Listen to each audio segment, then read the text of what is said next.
বিজেপিৰ যিটো লুণ্ঠন চলি আছে ইয়াত MSCটো এতিয়া চবেই জানে যে এইটোতো ইগো, এইটো MSC বুলি নকয়, ইগো মাগব।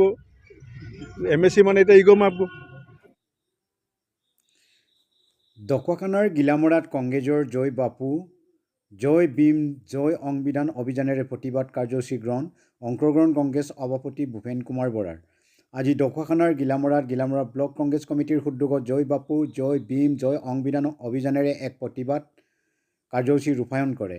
সংবিধান ৰক্ষা কৰক দেশ ৰক্ষা কৰক শ্লোগানেৰে কংগ্ৰেছৰ কেইবা শতাধিক দলীয় কৰ্মীয়ে গিলামৰা ৰাজীৱ ভৱনৰ পৰা এক প্ৰতিবাদী কাৰ্যসূচী গ্ৰহণ কৰা পৰিলক্ষিত হৈছে। সংবিধান অৱমাননা কৰাৰ প্ৰতিবাদত বিজেপি চৰকাৰে চলোৱা ভ্ৰষ্টাচাৰৰ বিষয়ে বক্তব্য ৰাখে ভূপেন কুমাৰ বৰাই। লগতে তেওঁ আলি আই লৃগাঙক কোনে পাতিব, ঢকুৱাখানাত এই লৈ বিতৰ্ক আৰু পঞ্চায়ত নিৰ্বাচনৰ বিষয়ে গিলামৰাত উপস্থিত হৈ কংগ্ৰেছ সভাপতি ভূপেন কুমাৰ বৰাই মন্তব্য আগবঢ়ায় সেইদৰে। চাওঁ আহক আজিৰ সেই বিশেষ প্ৰতিবেদনটি। ঢকুৱাখানাৰ পৰা ত্ৰিলোচন প্ৰেমৰ ৰিপৰ্ট, আগিল লোটাত নিউজ।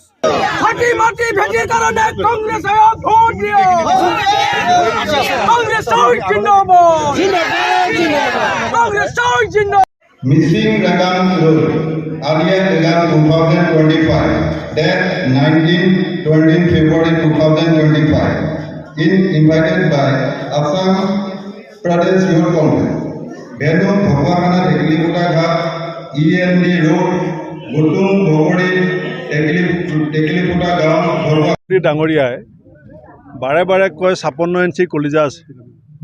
ডনাল্ড ট্ৰাম্প তেখেতৰ বন্ধু, কিন্তু আপোনালোক সকলোৱে দেখিছে যে আমেৰিকাত বিভিন্ন কামত নিয়োজিত বিভিন্ন ভাৰতবৰ্ষৰ নাগৰিকক কি ধৰণে বন্দী হিচাপে হাতত হেণ্ডকাপ লগাই, ভৰিত হেণ্ডকাপ লগাই 40 ঘণ্টা অনাহাৰে অনিদ্ৰায় কি ধৰণৰ দুৰ্ব্যৱহাৰ কৰা হৈছে, সেই কথাটোত এতিয়ালৈকে দেশৰ প্ৰধানমন্ত্ৰী মৌন, আমাৰ দেশৰ যিজন বিদেশ মন্ত্ৰী S জয়শংকৰ ডাঙৰীয়া মৌন।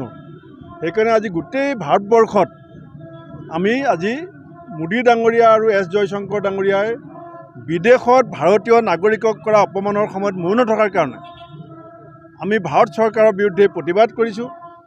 আৰু লগতে আমেৰিকাই আমাৰ দেশৰ নাগৰিকক যিটো ব্যৱহাৰ কৰিছে, এইটো আমি তীব্ৰ ভাষাৰে গৰিহণা দিছোঁ। আমাৰ দেশৰ নাগৰিকক আমি কেতিয়াও কোনোবাই বাহিৰত নি অপমান কৰাটো সহ্য নকৰোঁ।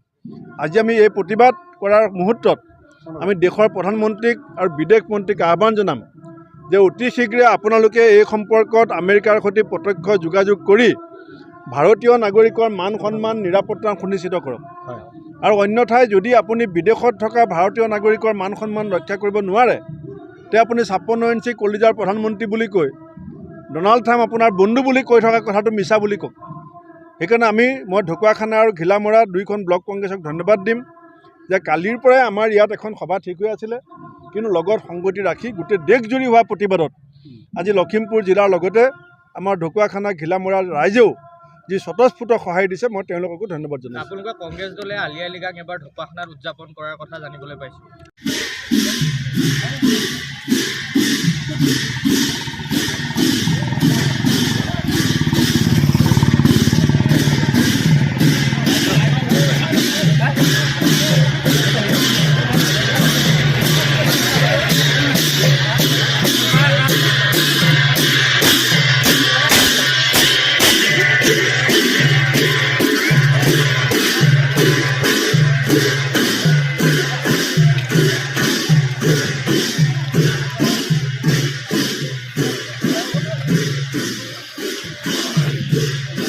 বিজেপিৰ যিটো লুণ্ঠন চলি আছে ইয়াত MSCটো এতিয়া চবেই জানে যে এইটোতো ইগো, এইটো MSC বুলি নকয়, ইগো মাগব।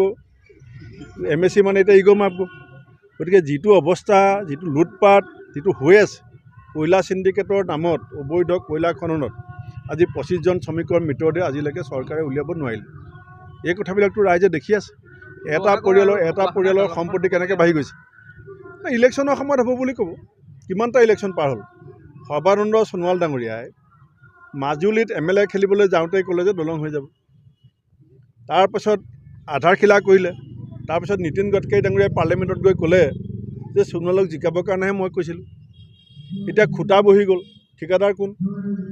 যিটো ঠিকাদাৰক উত্তৰ প্ৰদেশৰ চৰকাৰে ব্লেক লিষ্টেড কৰিছে, আজি সেইটো ঠিকাদাৰকে অসম চৰকাৰে ৰঙা দলিচা পাই দিছে।